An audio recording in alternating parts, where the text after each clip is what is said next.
এই হিন্দু ভাইদের মনে যে আঘাত পেয়েছিল, আমি তার জন্য আজকে প্রকাশ্য এই লক্ষ লক্ষ মানুষের সামনে করজোড়ে ক্ষমা চেয়ে নিচ্ছি।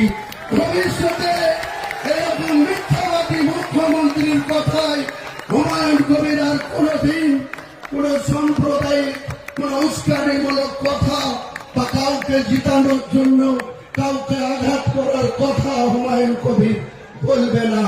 মমতা ব্যানার্জি হেলিকপ্টার নিয়ে বড়ুয়া কিষাণ পার্টির মাঠে নেমে আমাকে ডেকে বলেছিল যে হুমায়ুন, আজকের দিনে আমার কাছে খবর আছে অধীর চৌধুরী আবার জিতে যাচ্ছে, ইউসুফ পাঠান হেরে যাচ্ছে, মোহাম্মদ সেলিম জিতে যাচ্ছে, আবু তাহের খান হেরে যাচ্ছে, তুমি একটা কিছু করো।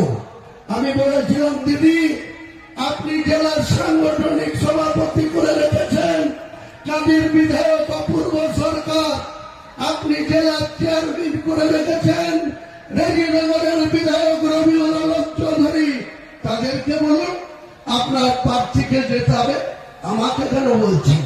তখন বলেছিল যা হবার হয়েছে, তুমি কেবল আমি ইউসুফের বাবা মাকে কথা দিয়ে বরোদা থেকে গুজরাট থেকে বহরমপুরে নিয়ে এসছি, তুমিই পারবে, তোমার কথা মুর্শিদাবাদের মানুষ শুনে। তাই যখন তুমি ছিল না তখন আমি 2001 সালে একটা পেয়েছিলাম, যখন তুমি ছিল না 2016 আমি 4টে পেয়েছিলাম, যখন তুমি আমার সঙ্গে ছিল 22-এর মধ্যে 20টা পেয়েছি। কাজে তোমাকে এটা করতে হবে।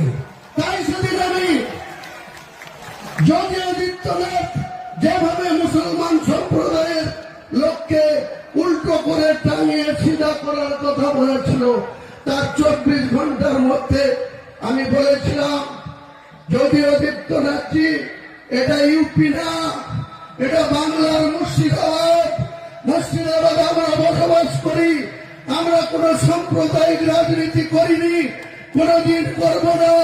কিন্তু আপনি যদি মুর্শিদাবাদের মাটিতে দাঁড়িয়ে আমাদেরকে উল্টো করে টাঙিয়ে সিধা করতে চান, আমি হুমায়ুন কবির মাত্র 2 ঘন্টা সময় নেব।